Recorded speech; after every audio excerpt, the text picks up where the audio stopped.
Turn to page 394. I recently watched all 8 Harry Potter films. I'd loved the books growing up, but this was the first time I'd paid proper attention to the films as a series. Aside from being an enjoyable experience on the whole, what struck me about these films was their inconsistency. The first 2 present Harry's Wondrous World in sparkling magical warmth. Then, very suddenly, all colour is literally stripped from the series, and we're left in a world of darkness, which sometimes feels more like a funeral than a magical world. Of course, this series is supposed to get darker. That's what happens in the books, though I'm not sure the contrast is quite so sudden or extreme.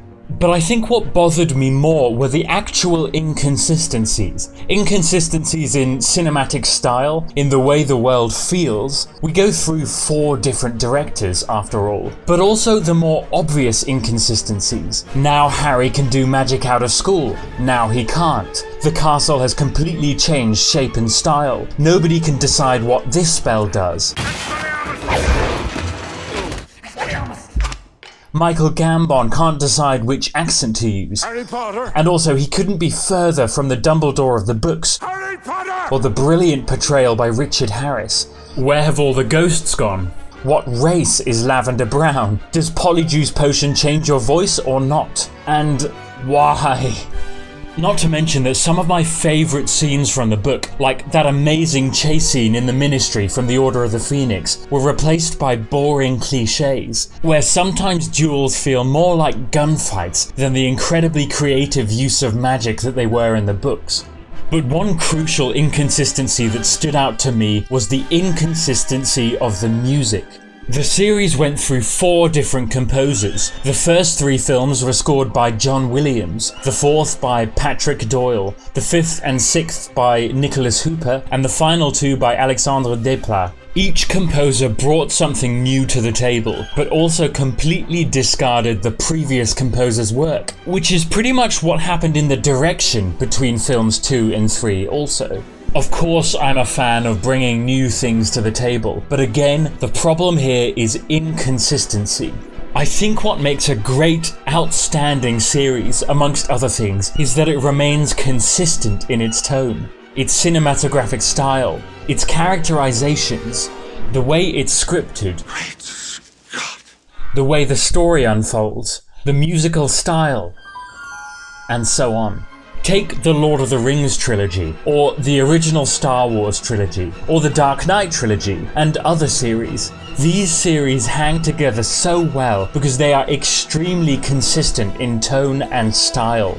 It's as if the first installment establishes the rules of that series. The cinematic style, the musical style, the characters and how they interact, the way the universe looks, feels and works, and then the future installments, while bringing new things to the table, remain faithful to that style, the tone, the rules and laws of the earlier films. They stay true to the already established world, while evolving the world gradually as they go.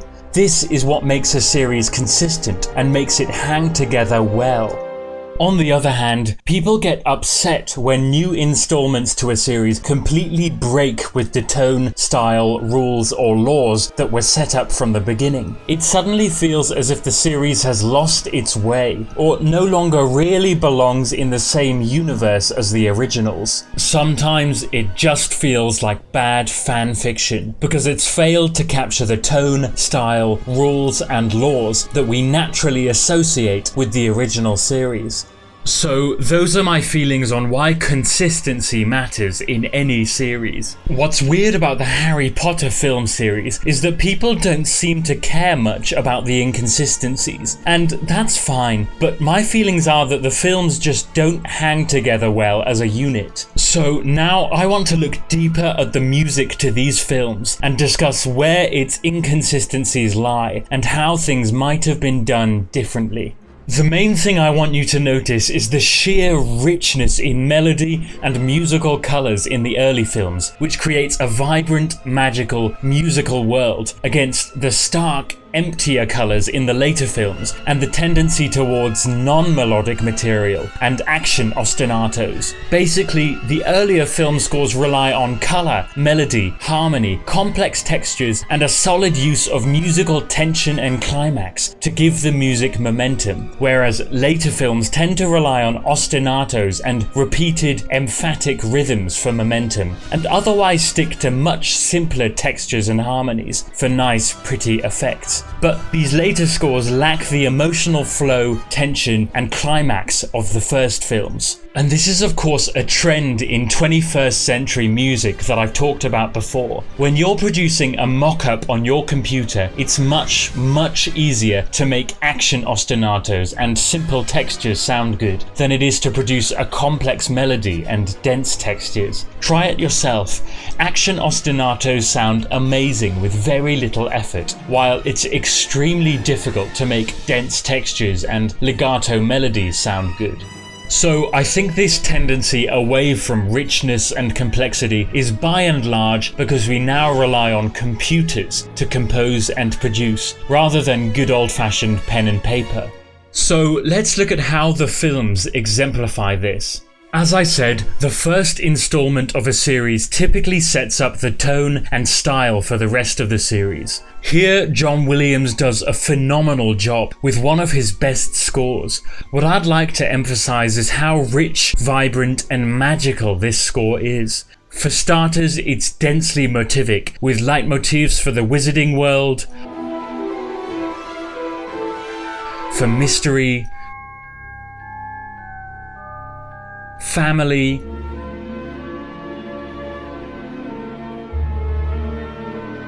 mischief, friends,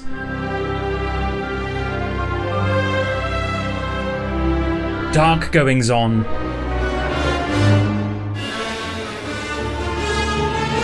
Gryffindor, even Ron, and so on. This paints a rich Wagnerian tapestry where, as the films progress, we attach more and more emotion to the themes. For example, we go from Harry's sadness or loneliness as an orphan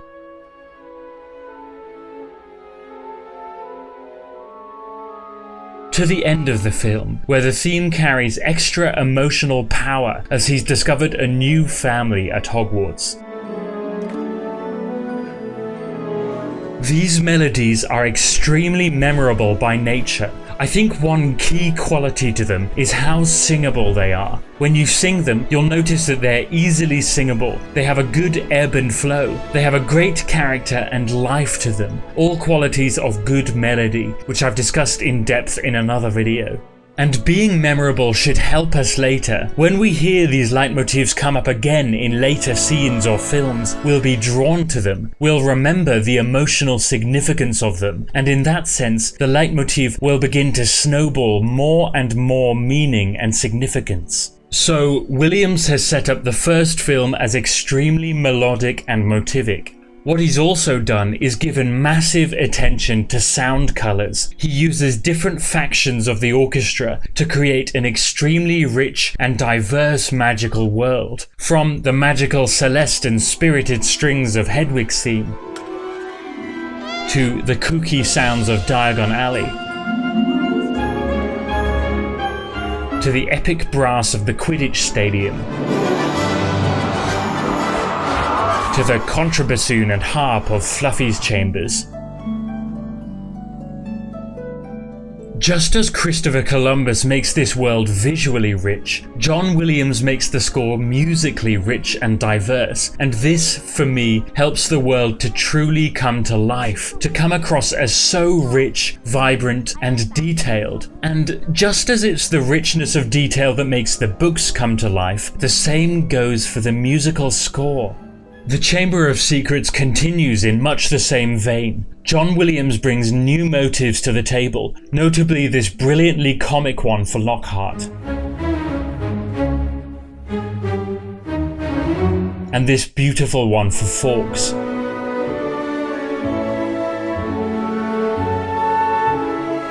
and he continues to add this rich palette of musical colour to the score. But in The Prisoner of Azkaban, something strange happens. Of course, the director changes, and the style and tone of the film completely changes too. But though Williams is still labelled as the composer, the musical style drastically changes too. Perhaps the director, Cuarón, was so keen to break ties with the work of Columbus that he actually asked John Williams to do something completely different. In any case, the fact is that it barely sounds like the first two. It breaks ties with them in many ways, and as a score, it sounds quite unique compared to any of the other films. For starters, it discards all leitmotifs from the earlier films, except for the main theme. Why? Was this the director's request? This, for me, marks the first serious lack in musical consistency. We've built up serious emotional connotations with many of these themes. To some extent, these themes are as much a part of the series as Daniel Radcliffe. And then, suddenly, they're all dropped, some of them never to be heard again. What a wasted opportunity. Whereas Star Wars or Lord of the Rings builds and builds on their motifs until they carry amazing significance and emotional power, in Harry Potter, already by film 3, every single theme is dropped except for the main one, which becomes a sort of signpost, a bit like a logo for the brand rather than something of emotional significance. Sure, we do get new leitmotifs like Double Trouble or Window to the Past. But these only last for this one film and then never reappear. And it seems that from here onwards, the films stop being a series and start becoming singular entities. Each new film introduces a new musical style and new leitmotifs, which are then abandoned and never heard again come the next film. So we lose that consistency, that magic which makes a series feel whole as one long emotional journey. Instead, each film stands alone, stylistically, tonally, and musically. Let's keep looking at the music. In The Prisoner of Azkaban, John Williams brings new colours to the score which, while beautiful, strike a dissonance with the colours and the style of the first two films. He makes heavy use of jazz for the fun scenes. Next, step up. And also Baroque instruments such as Baroque recorder, harpsichord, and General Renaissance Band.